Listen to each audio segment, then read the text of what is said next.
Okay, so welcome to this session on MA Dissertation Research Methods, and as I have just said, this session is focusing on methods for primary research, primarily qualitative research, that use digital and remote methods. And we're very lucky because today we've got Lukas and Ben, who are both what's classed as early career researchers, in that they are kind of either relatively recently out of doctoral research studies or undertaking a PhD as we speak. And they'll tell you a little bit about that experience. And both of them are experienced in undertaking primary research and are working on different projects at the moment, which you might be interested in just in relation to their subject matter. So I'm going to hand over, I think, to Ben first, if that's all right, if you're okay to go first, and maybe you could introduce yourself and sort of say a little bit about what you're doing, and then provide your talk to the students about using methods and giving them some tips. And as I said, if you've got any questions that you want to raise for either Ben or Lukas or I, please put them in the chat, and then we can have a bit of a discussion after both Ben and Lukas have talked. Okay, all right, thanks. I'm going to hand over to you now, Ben. Lovely. All right, thanks, Abby. Hi, everybody. Nice to see you in your tiny boxes. So, to give you a brief bit of background, background is kind of a theatre practitioner, theatre maker. Went through to do my PhD looking at socially engaged theatre practices, and that's kind of where I developed my kind of focus on qualitative research methods.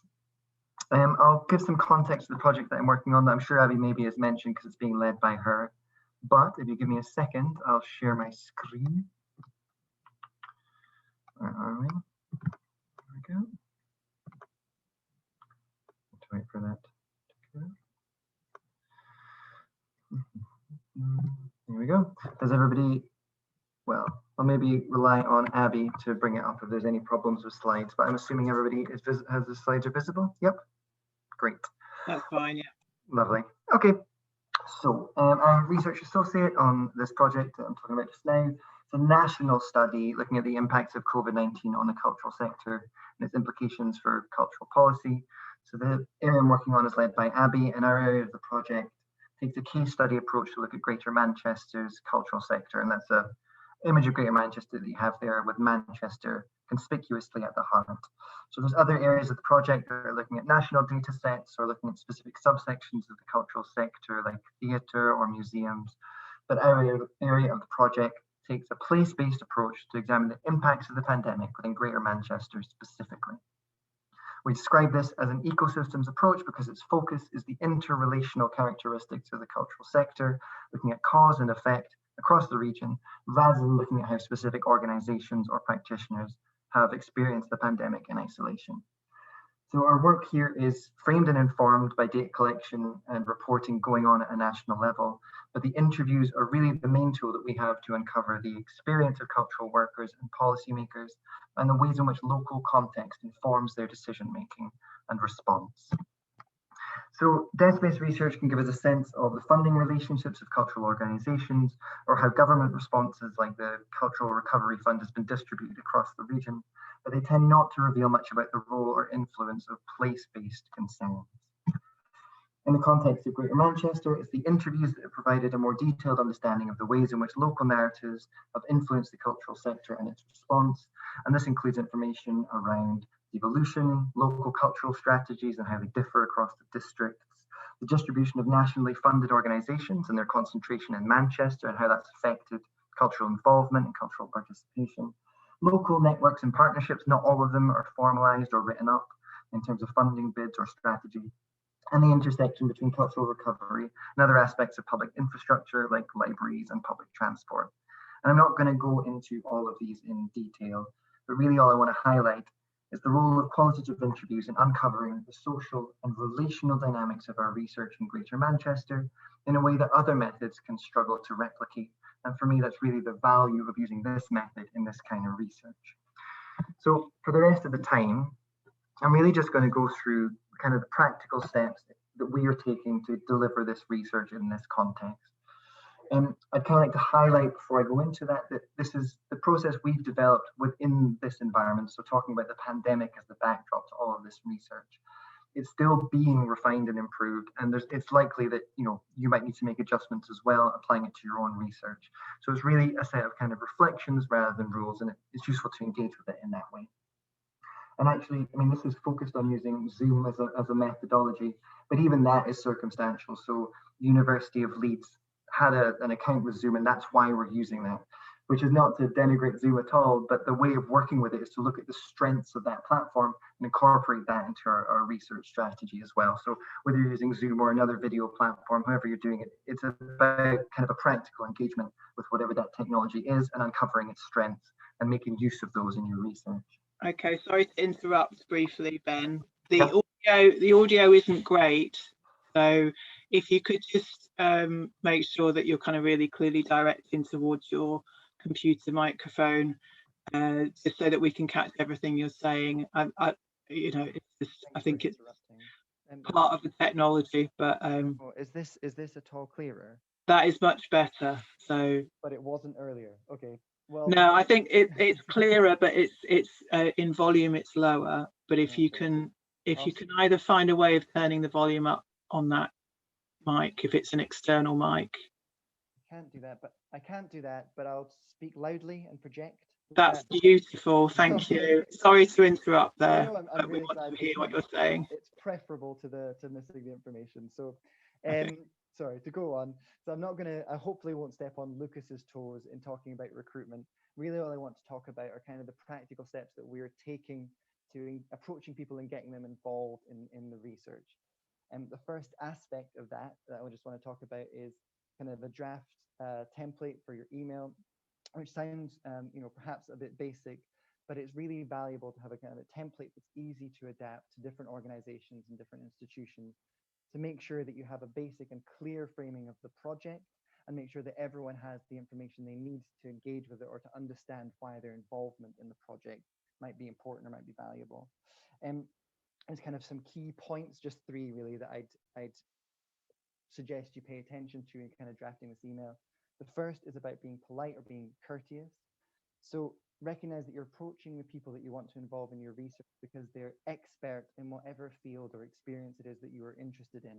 And it's important that they recognize that their time and contributions will be valued, and that should be reflected in the tone that you're using to address them.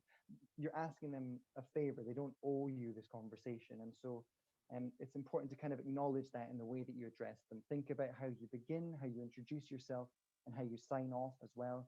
And if you're finding that a challenge, there's lots of kind of online resources that kind of suggest how you might address these sorts of emails. And it's worth having a look through them to give yourself kind of a resource to structure these kinds of emails if you're struggling with it. Be direct. So equally, if this is the first time that you've come into contact with this person, they're not necessarily going to read to the middle of the 3rd paragraph to understand what you want. So I like to put what we're asking in the first few lines of the email, whether that's involvement in an interview or a workshop. And that can also be a buy-in for the reader to keep going and to read more about the project, because it's clear that their involvement in it matters. And the third thing that I touch on is just be clear about what you're asking from them. It's much easier for somebody to commit if they know that it's a 1-hour commitment at some point in the next 2 or 3 weeks, rather than this vague sense of involvement in a research project that itself can be quite big. They don't necessarily have that sense of how academic research works, so just be really clear about what that ask is. The next stage is the first wave of invitations, which I've highlighted for the exciting reason that I think it's at this stage that record keeping really begins to matter when you're delivering this kind of research. So when you come up with your list of priority interviewees, the first thing that I do, and I think it's visible here, is put together a spreadsheet like this that includes basic information about the organization, the contact, some contextualizing information, and most importantly, the stage of the conversation that you're having with them. Because if you're dealing with 10, 20 people, it's really easy to lose track of where that conversation is up to. And just a reference sheet like this that you can quickly check up on is really useful in terms of structuring your research and keeping it organized going forwards. I'd also encourage you to make really good use of whatever scheduling tool you use, whether that's Google Calendar or anything else. And anytime there's an update in terms of interviews, in terms of your relationship with your interviewees, keeping that there as well. So it's really easy for you to know what your availability is. And it just kind of keeps everything organized. And the last two are kind of linked. It goes back to that spreadsheet, keeping track of where that conversation is up to. But you might need to follow up with some people. Again, they're not going to have the same investment in the research as a researcher themselves. And just, I said prompt after a week. For me, it's really prompt. Leave a minimum of a week before getting back in touch. You don't want somebody to feel harassed. I think it's completely reasonable to follow up once or even twice. But kind of key to that relationship between a researcher and a participant is their permission or their ability to withdraw at any time. And if they're not engaging with your research, that's information as well. And you might need to rethink who you want to engage and why. So moving on, obviously engaging in digital research raises particular issues around data and data handling that you might not have to engage with if you're using different methods. And just to begin it kind of practically, I just want to look at the setup of Zoom that we're using for this research. I think it should work. Abby, can you confirm that you can see that I'm moving to a different tab in the browser? Yeah. Yeah, that's fine. That's fine. So this is just to encourage you, like I was saying before, to go into the settings of whatever technology it is that you're using and find out what resources they have. So for us, we've got this waiting room, which is really valuable. It just means that you can make sure that you're ready before letting your interviewee in to talk to you. And here, looking in detail at the recording option, Zoom offers really quite a lot in terms of audio, video recording, chat messages, and what's really valuable for me anyway is an audio transcript of the interviews. It isn't high enough quality to introduce into any kind of data analysis program, but it is a really important reference for note taking, and I'll come back to that later. What did I say? Yeah. So whether it's Zoom or whether it's any other video platform, just have a good look and make sure that whatever methods you're employing are matched up with what it is that that platform is able to offer you.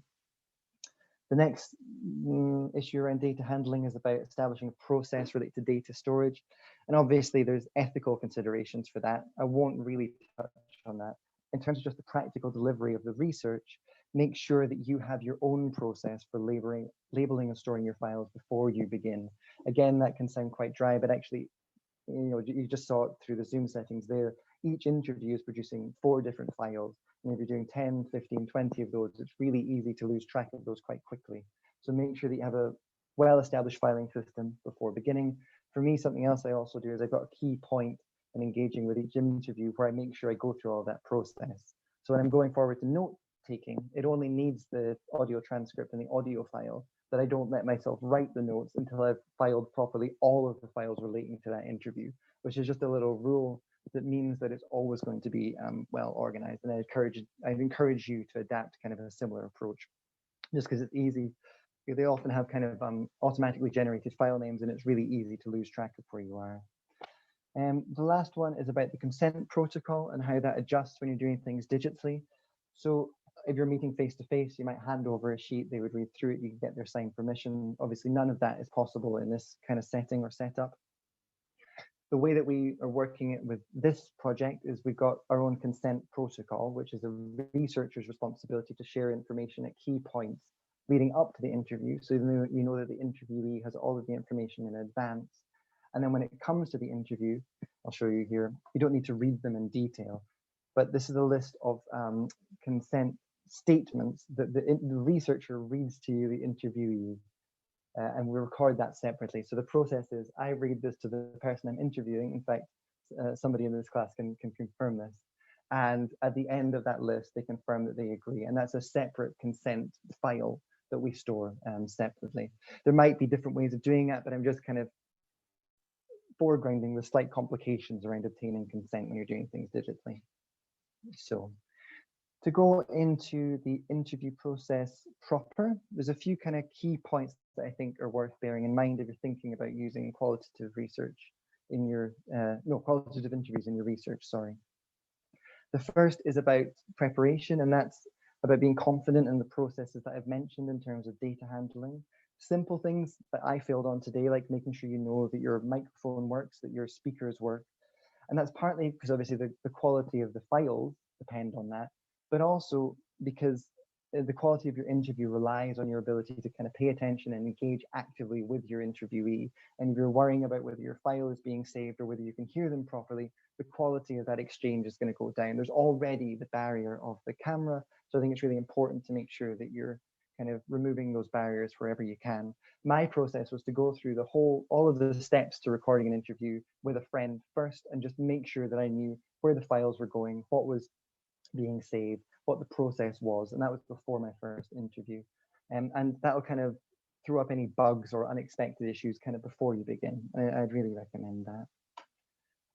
The next is keeping to time, which hopefully I won't fail on today.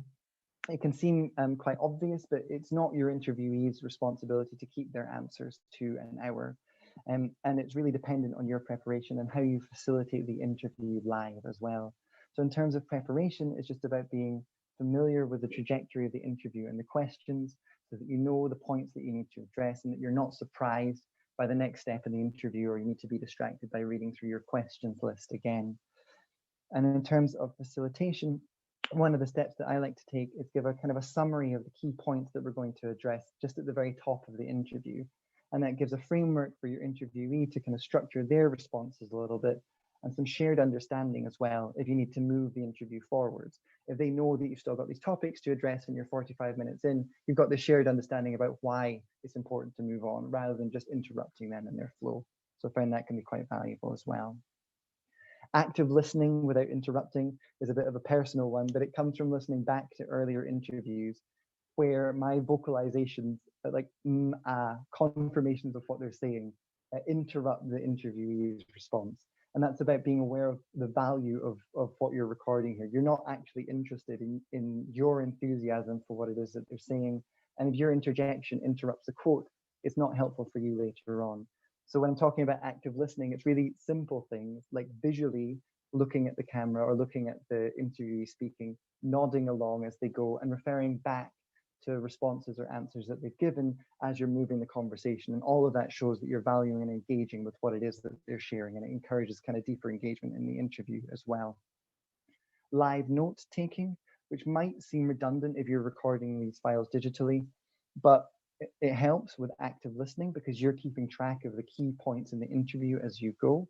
It means that if anything happens to the files, luckily that hasn't happened to us, but if anything happened to the files, you've always got that as a backup.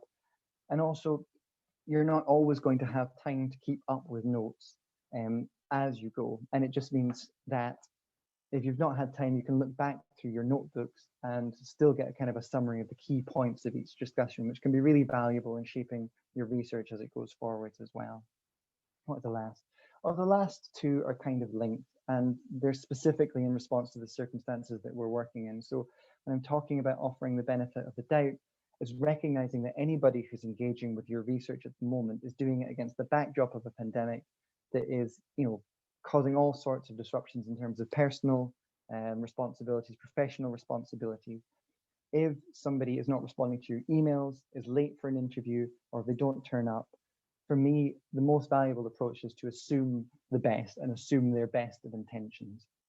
The way that I've negotiated that through these interviews is if somebody's late, for instance, go back to the practicalities of the interview, check that they are happy to continue, check that they still have the time, and offer them the opportunity to reschedule as well. It doesn't help the situation to be frustrated, even if it isn't the most helpful for you.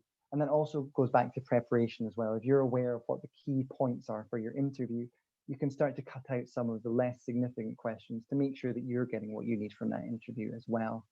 And lastly, it's just about being clear, thanking them for their time, just being clear about the value of their contribution and leaving the interview in a good place, because there's any number of reasons why you might need to go back to your interviewee to ask for clarification, to ask for further involvement. And you want to be clear at the end of the interview that what they've contributed is valuable and to leave that relationship on good terms. In terms of time, not so bad. So the very last point that I'll just address quickly is about note-taking, which I've mentioned before. Unless you're going to transcribe anything and use data analysis software like in Vivo or something like that, it's likely that your notes are going to be one of the main resources that you have in terms of processing and analyzing the data. And so it's just important that you have, so I'm going to move to another page as well, just a good process for doing this consistently. So that, and here we go. So this is just an example of the template that we're using on this project. The point is that it's consistent, so every interview is documented in this way. It means that responses are quite easily comparable, so I can look at any number of interviews and find out what they've said about the impact of the pandemic, for instance. And each of these headings here that I've got written, they relate back to our main research questions. So it also helps us kind of map all of these individual interviews responses back onto the questions that we want answered through this research. I'll show you just as a last thing. This is a completed version, one of my notes here, and it's just to show you how it works. So when I'm taking notes, I use a mixture of the audio transcript, the text file, and also the audio file. It's really useful. I've got an audio program where you can speed up the speed of the audio, and you can pause it and rewind it using keyboard cues as well. It's just a free audio player, but it just means you can kind of process or work with the audio quickly without having to click around. And as you can see from the notes, it's kind of a mixture of reflection and then kind of slightly longer form quotes that are corrected or edited versions from the transcript. And it's, anything else to add there? No, just that I think that blend of using the audio and the transcript is a really valuable way to get as much information in the notes in as short amount of time as possible. Formatting is also really valuable, making sure that everything is formatted consistently across the different interviews so that, you know, in a month and a half's time, you're going back and you still know how to interpret your own writing easily. And the very last thing that I would say about notes is just being realistic. Oh, no, sorry. Second to last thing. The second to last thing is that there's this useful summary that I like to do at the top afterwards. So again, it's easy to kind of dip in and out and see what the main subjects were for each interview. But the very last thing is just about being realistic about the time that it takes to do these. What I would suggest is if your interview lasts an hour, for instance, it can easily take 2 or 3 times as long to write up your notes. You might not need to do it in the same level of detail that I'm doing there. Make sure that it reflects your needs rather than just this, following a pattern. But equally, be realistic about the time that note taking takes, and make sure that you're not kind of collecting data that you're not able to use, and you're kind of balancing your schedule as effectively as you can. And I'll take questions afterwards, but I'll stop there and move on to Lukas, I think. Thank you very much. Thanks, Ben. Yeah, I mean, there's been a couple of questions, but I think we'll pick them up all together in the chat. Sorry, there's been a couple of questions in the chat, and we'll pick them up all together at the end. So if you've got others that you want to ask Ben and Lukas, then keep writing them into the chat, and we can have a discussion later. So over to you, Lukas. So I'm just going to share my screen. Is everyone able to see my screen now? Does it work? Yes, that's right. It's that. So welcome everybody to this method session. It's the daunting thing of researching what methods should I use. Is it the right method? I think we've all been there. And I just give you some background information to myself. So I'm doing a PhD, which is split supervised by the Institute of Cultural Practices and by the Department of Computer Science, which is an interdisciplinary research, and I'm using machine learning for museum collection data. I don't go too deep into the matter what I'm actually doing, but it is interdisciplinary research, and everyone asks about instantly, isn't this a clash of methods? Yes, there are some methods that are clearly used or preferred by humanities, and there are some methods that are preferred by the sciences, but they are definitely not mutually exclusive. And I hope to give you an overview why this is, and that both worlds have got their advantages and also difficulties. So there's always a struggle to find the right method. And yes, there is the old fight between quantitative and qualitative research. And obviously they're doing different things, and it depends on the research questions that you want to answer. What I want to make you aware of, and this is a big caveat, don't try to fit your methods. So always choose the right method for your research and don't try to make a method fit your research just because you're more comfortable and feel like, no, I'd rather have a survey that is sent out and I don't need to interact with people and I just get my survey back and then I do some data analysis. This might be not the best way to answer your research questions. So just draft your questions and then look for the best method to answer them, rather than make something fit and then in the end you invest still a lot of time and sometimes money if you need to work with research grants. And then you wake up and be like, oh, I've done a lot of research now, but I haven't actually answered my questions. So what do I use? I use mixed methods, which gives me the best of both worlds, so to say. And where one method reaches its capacity, another one will maybe give you the answers to the questions you still want to ask. So I use qualitative research in forms of interviews, focus groups, also debrief questions at the end of experiments, for example, or conceptual models. Conceptual models give you an insight about how people create knowledge or how they organize the knowledge, which is often interesting when you try to compute things. But then I've also done quantitative research in form of user experiments or interaction data or in form of surveys. But we are focusing on interviews, and Ben has given a brilliant overview about the technicalities and step-by-steps, and I go more into the nature of interviews. So what they do is they explore the whys and the hows about your research, and they help you understand the perspectives and the experiences of individuals or groups. They can give you context and in-depth insights, and they help you to explore motivations behind things and their meanings. You can adapt them whilst you're collecting data, which is a quite fluid approach rather than a rigid approach of a survey. You can't change a survey interim because then you would just blow up the whole reproducibility and validity of your research. But interviews are brilliant because you can guide them and you can ask the questions according to the answers you have received.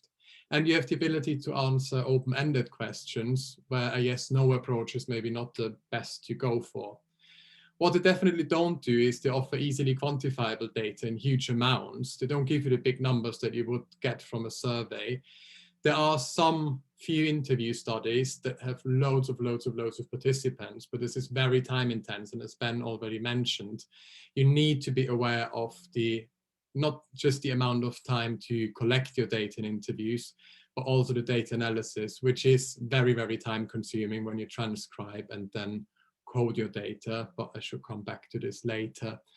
So they don't give you fast results and they don't let you collect behind the scenes. And what I mean with that is you're actively involved in the process. So you can't just run a click counter, for example, that collects passively whilst people are interacting with something. So you need to be actually there and collect the data actively.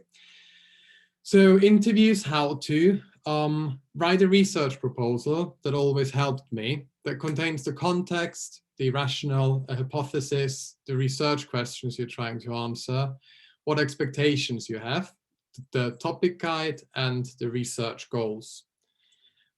What are these? So the context is just the background info, and I'm going to use one of the projects I've been working on. So starting last year with the COVID pandemic, I thought, how does COVID actually impact the digital practices and data handling in museums? So I said the background info was there's a COVID-19 pandemic and it has forced museums and cultural institutions around the globe to shut. So the museum spaces therefore became an inaccessible containment for its collections, and encounters between visitors and physical objects are put on hold. So this gives the context why I'm doing this research, which leads into the rationale then. And why is this research important? Because museums are now less accessible and data practices may have changed due to COVID. And it is important to investigate this disruptive moment to gather information from an institutional perspective. And this goes on and so forth. So you can write about why you think this research is important. And then the hypothesis, which is the assumption about events or occurrences you're researching and want to prove. So my hypothesis was COVID-19 influences the way data in museums is used, perceived, and handled. The pandemic has driven forward the use of digital collections and has increased online usage of the institution's offers and changed the attitude towards the digital. And then you've got your research questions, and they're very important because these are the questions you're asking to prove or disprove your hypothesis. So be clear about them. And this was, how did the COVID-19 pandemic impact museums in regards to their data? And what measures were taken to cope with the current situation in an institutional level? And what future implications might these have? So those are the big two guiding questions in my case. And always think of your research questions and start from broad and then narrow down, because you will see that it's hard to answer very broad questions, but it's also equally different to find enough information about very, very narrow topics, for example. So the expectations, what do you want to get out of it? So I wanted to gather valuable information about how the COVID-19 pandemic has influenced data usage and access in the museum sphere, followed by, followed by then the topic guide. Is a bit mixed up, I'm sorry for that. So the topic guide is, how do you actually conduct the interviews? So I've taken an exploratory approach through researching people's data practice and the experiences before and during the pandemic. Interviews were chosen according to their professional capacities. So you also need to be clear about why you're choosing the people you have chosen, and need to be aware of the topic, that it might be emotive or personal to some, especially when you talk about a pandemic. With interviews, as you go in depth, you will have people who sometimes connect their personal world to their professional world. Someone might have lost a family member and it's really hard to talk about it. So also be careful about how you ask the questions. And we're going to go to that later on. And then your research goals, the things you want to achieve, they can be more questions. They can be related to your research questions. And I had way more than them on my topic guide, but those are the things that guide me basically through the interview process and the topics I want to touch upon. Interviews, sampling. So how do I actually get to the interviews, and how do I get people to take part of it? You need to sample. So this is define your study and target population. You have inclusion and exclusion criteria. For example, if you want to find out about museum collection data in a fine arts institution, it might be an exclusion criteria to ask curators of science collections. So think about the inclusion exclusion criteria and what kind of population you're trying to ask. Choose your sample size. There are theoretical and practical factors. You might want to include a lot of theory, but this is then not practical, doable, because it's time intense, and if you need to think about money, also money intense. And then define your sampling strategies. It's completely random after you've defined your population. Are you sampling with a purpose? Have you got stratified? So I can share one of the papers where they touch upon the different ways of sampling. But mostly you have a purpose in mind that you want to answer. And then it comes to the recruiting. So always know what you want. Be self-assured of your abilities, which I mean with is be kind of proud of the research you're doing and know what you're asking for. Dare to ask, but be polite. How you word things matters. In my experience, I've always get the best interview partners out of just being straightforward and show them that their opinion is valuable to me, but also show them what you want to get out of it, because a lot of people just don't have time. If you send out an email with, I would like to ask you some interview questions, would you have time?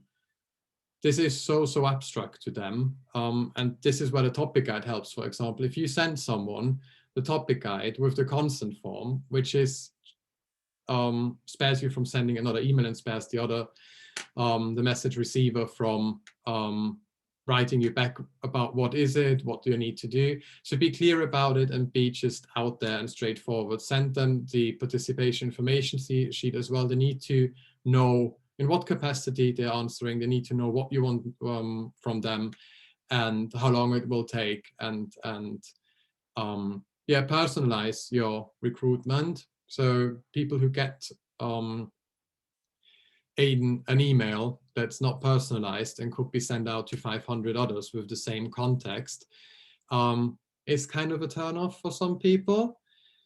And always make them aware of the consent form and the participant information sheet, not just to help them understand what you try to get out from them and what you're researching about, but it's also research data regulation, and you need to get the things right to do proper research, basically.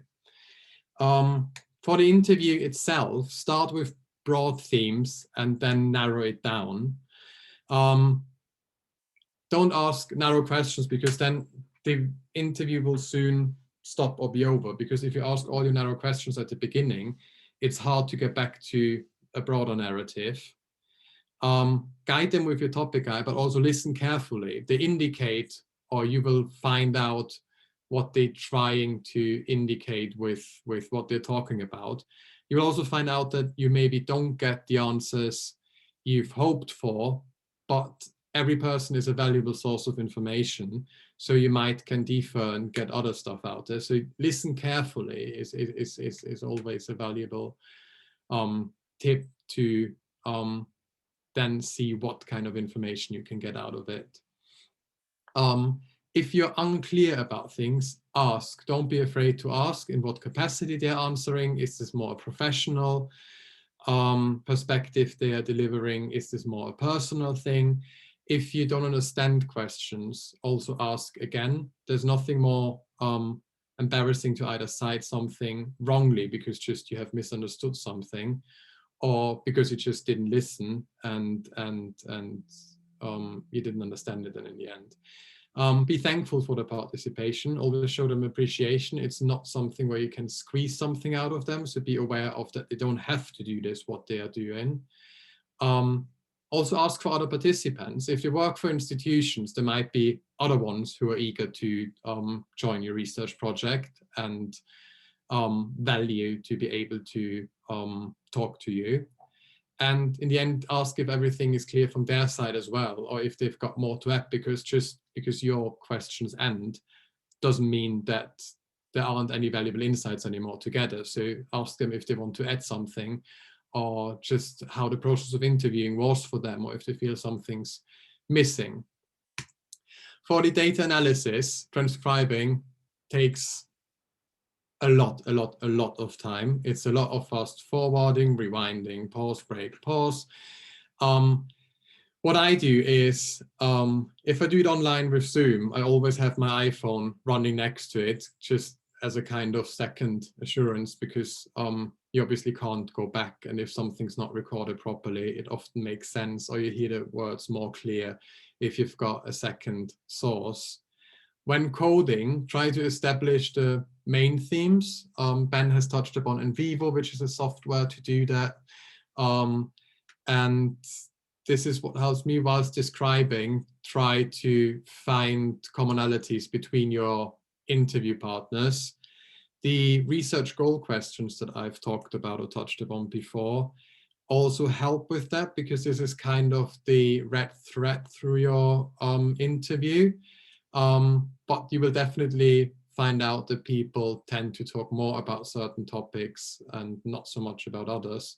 So get your main themes. And if you're unsure, you can always ask for the opinion of a second coder. There is something like Cohen's coupler, which is the intercoder reliability, but interviews can feel quite subjective at points where you think, is it just me thinking that's what they try to convey with their answers? Or is this actually something more to objectify? And if you have a second coder, you can give them a transcript and say, do you see that this question is answered like this? Is this the same way that I understood it?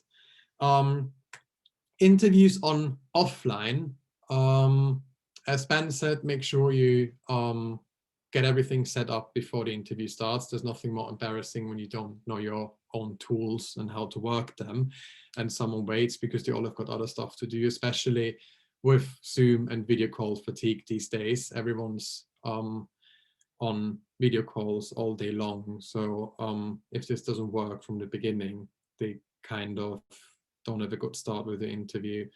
Apart from that, there's not much difference, apart from watch the mimics in their faces as well, because you have a lot of haptics and gestures missing that you would have in real world when someone sat next to you, and give them time to think.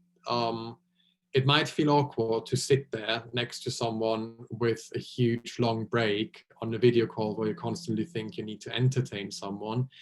But although, as Ben's right, time's not on your side and they've got other things to do, give them time to breathe and to think. And there's nothing more awkward than bombarding them with questions. So, and if not, just have a casual chat in between about how they're doing, how they're feeling, or how they perceive the situation, to just make it as natural as possible. Yeah, that's it from my side so far. Thank you.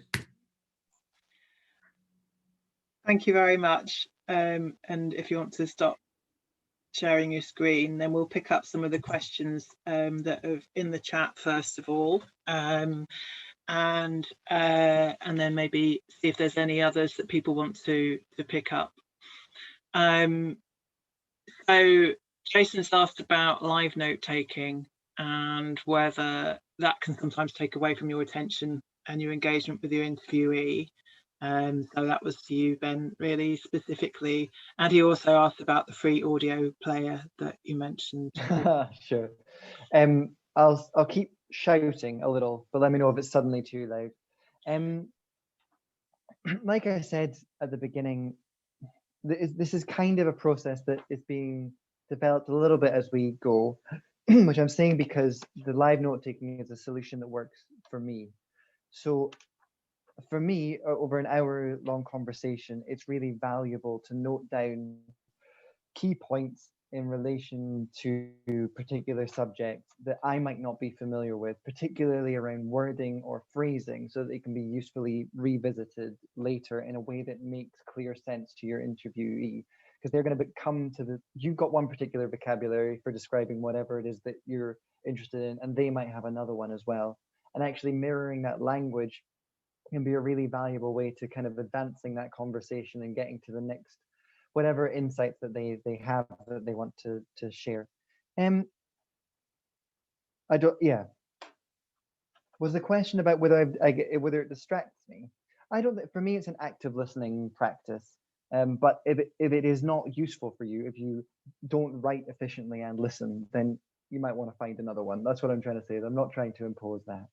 And in terms of the program, let me have a wee look, because it's just in my. It's called FooBar 2000, but it's just one that has quite a lot of settings inside of it, and you can set the playback and you can set key shortcuts as well, so that it's easy to interact with as you're typing up notes. Okay, so and what was the name of that again? Was it? It's called FooBar 2000. FooBar. Okay. Yeah, FooBar 2000. I'm sure there's probably proprietary or proper programs for it. These are kind of the open access way around that I found to do it. Yeah. I mean, just have a look around online, but anything to stop the huge amount of time that transcribing can take is useful. And as you said, there is an audio transcript function on Zoom, which Chloe asks. Emma asks whether or not it's accurate. What's your kind of feeling about that? It is not accurate, is my response to that. I think it's really valuable as a reference. It's really useful for finding timestamps for particular topics or particular quotes, so that you can easily navigate through your audio file. You know, as I was saying, you know, a number of weeks later, you know that they mentioned this subject at 33 minutes and 10 seconds, so you can go back to it for a bit more context really easily. It's really valuable for that kind of navigation. But I mean, even just in terms of the way that they present it, for some reason it's broken down into 1 or 2 second sections. So whether or not someone has stopped speaking or not, it just interrupts it to add another timestamp to put in another bit of text. So it definitely has its limitations, and it wouldn't be suitable for putting into data analysis software or anything like that.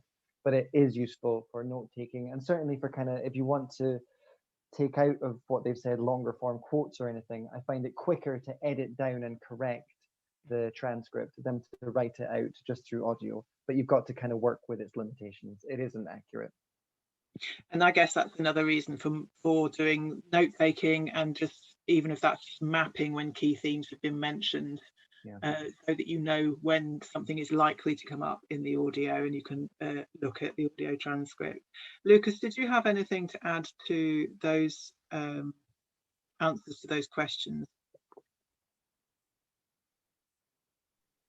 I just completely with Ben. Yeah, they are not accurate, but they are really helpful tools in just sparing you from writing a lot of filling words like that and things. And it can be quite funny and amusing, because transcribing can be a quite tedious and sometimes boring task as well, to be honest.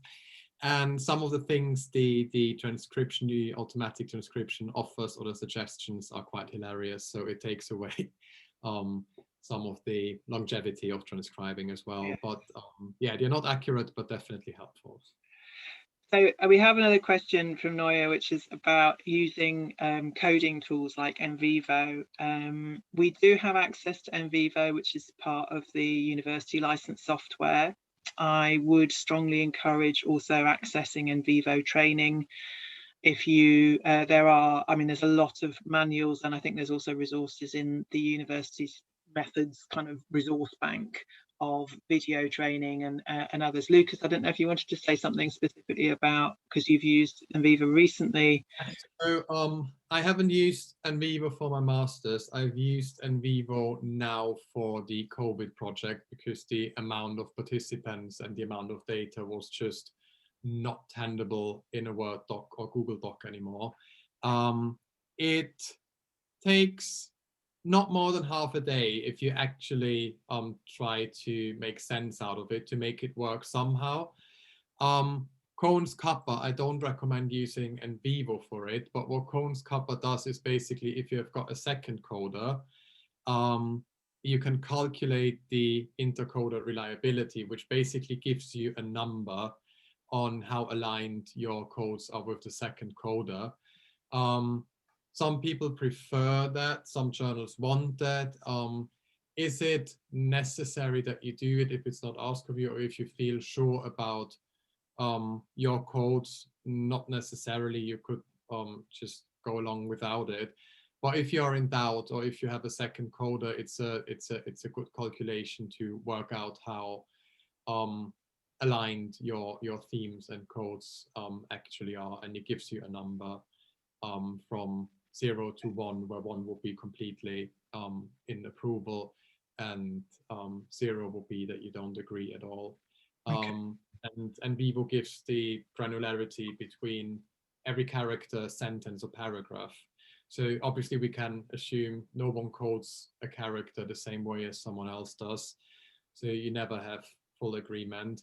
But if you do it on a paragraph level, it gives you some kind of consensus or not. But you can also just do that with calculating the sections and not using NVivo for that. But, can I ask you to say something about, because you mentioned there, and we probably should have introduced you as an alumni from Art Gallery Museum Studies. You did your master's dissertation 2 years ago, is that right? 3 years ago, and I was your supervisor, and I wouldn't let you do a survey, if I remember rightly, because I didn't think that's what you needed to do. And so you did a number of interviews with expert interviewees or elite witnesses. Yeah. So I just wondered if you could say something about the differences of coding them, and how you analysed those interviews, and how you've kind of done that with a different. I've used for my master's was just a self invented color coding scheme. I mean, the act of color coding is not my invention, but I've just used a Google Doc, and I've defined the main topics, which could be like 4 or 5 main topics or questions that you want to answer. And then you just mark everything that's related to this topic with a certain color in all of your interview partners' transcripts. And then I've just collated all colors accordingly to the questions I've asked. So you get all participants into one document according to the questions you want them to answer. Can I quickly follow this up, Abby? I think I agree with Lukas here that NVivo is absolutely is a great tool if you are going to use it extensively. If you're only going to have a handful of interviews and not going to be using NVivo, or you don't think you're going to be using this kind of software in the future, it might not be worth going down that route. The more kind of manual, based color coding and so on, it would take you less time. Actually, it would take you more time to learn NVivo than to actually analyze the data from 5 interviews. So someone who is thinking to do a PhD, for example, absolutely, I think that would be a good investment of time. But if you're only going to have 5, 6 interviews, perhaps 20 minutes, half an hour long interviews, even a bit longer, it's really no. If you need to balance the time that you will invest in learning the tool and using the tool. And actually, this tool, you use it you learn it via use. So you can have, the more interviews you have, the more data you have, the more you learn how to use it. So again, kind of, I would say don't go down that route. It just you will spend much more time in trying to learn the software within the time frame of a master's dissertation. Yeah, there isn't enough time. Of which there isn't, unfortunately, because we're nearly out of time today. But I did want to ask another question kind of on behalf of the students quickly, and also to make a suggestion that it might be useful, and I'd be interested in hearing people's opinions, if we were to run a session a bit later on in this semester, which explicitly looks at data analysis in relation to qualitative data, and whether that would be useful to dissertation students. So you can let me know if you think that would be a useful suggestion by the chat. But just before we go, I just wanted to get your opinion, Lukas and Ben, just a kind of quick bit of feedback from you on, because I think the majority of interviewing that thank you, we've had some responses, some positive responses there. I think the majority of interviewing that students undertaking MA dissertations will be doing are likely to be with professional practitioners, with kind of expert witnesses, or elite interviews. And so I just wondered if you could say something about how you manage that when people are in positions of power, and also how you kind of, not in terms of the full ethical kind of advice that you can give, because you'll both be able to give much, but how you manage situations where somebody is telling you something where you need to know if it's on or off the record. So have you had experiences of that when you've been talking to your interviewees? Yes, so I was interviewing someone of the DCMS, which is the Department for Digital Culture, Media and Sport. So it's a government body. They have quite strict rules of what they can say and what they can't say. And you will see the more senior normally people, or the more in public facing positions they tend to answer in very prefabricated ways, where you can either see that this is not enough for you, so you need to dare to ask and let them explain more. So you kind of need to lead them down the route you want them to be in a polite way. So don't be afraid of asking, because they're used to this. Some people tend to talk about things when you've turned the mic off and when they are off record. they can give you a good overview of the things that have been discussed, but you're basically, when they're off record, you are not allowed to use them. So I've refrained from using anything that was off record, or where people asked me to not use it. As long as it's highlighted, and if they make it clear, I would adhere to what they're asking of you. If it's kind of a gray zone where they be like, oh, but my personal opinion is, you can use it, but you need to make clear when you write about it, or when you cite it, that this was answered in the personal capacity. So this is what I said before. Always ask if you're unclear or unsure in what capacity they've been answering. Thanks. Ben, do you have anything to add? Not especially, other than to agree. I think I agree about the off-record space. I think I have a tendency to leave time at the end of interviews, both for a space for them to add in something that we've not given them a chance to ask, and also just a space off record to add anything in. As Lukas said, you can't use that formally, but it can be really valuable kind of guiding information for your next interviews. The other thing is also backing up what Lukas said, which is, especially when you're talking to people who are in positions of authority or power, they are practiced in managing their own discretion. If something is beyond what they feel they can say as a representative of that organization, they'll say, and they won't, broadly speaking, won't take it personally. It's part of their work as a kind of representative / political representative of that organization. And you maybe you're operating with slightly different social rules in that context. But I completely agree with Lukas that pushing at those boundaries is generally not taken with offense, as long as it's done thoughtfully and you listen, as also Lukas was talking about, to what you're getting back from your interviewees. You can also read into a situation if it is becoming uncomfortable or is becoming inappropriate, and you should be very conscious of that when you're pursuing your line of questioning. Broadly speaking, though, people in positions of power are well practiced in managing how they respond. Okay, great. So we are about out of time. I've realised that I haven't answered Chloe's question about notes or transcripts in appendix to thesis. We'll pick this up in supervision. So there are different opinions about this, and we don't have enough time to go about now. But my answer, quick response to Chloe's question would be neither. Your thesis should stand up on its own, and it doesn't need an interview transcript just to demonstrate that you've done the interview. So thank you very much for your attention, everyone. If there are particular questions that you want to fire at Ben or Lukas about their research, then I'm very happy to pass those questions on to them, or see if they're okay to give you contact details. Otherwise, we'll put this recording up on the Blackboard space. Thanks everyone for putting in their research proposals together. There's a lovely huge pile of research outlines that we're going to be looking at shortly, and using those to allocate you to supervisors. And I hope it's been useful to hear from people who are immersed in qualitative research remotely right now, and their kind of expert advice on this. So we'll pick up other questions in supervision, and next week we have Maria Arias, who's looking at social media data. So please join us again. It's at the same time next week at 3 o'clock on Tuesday.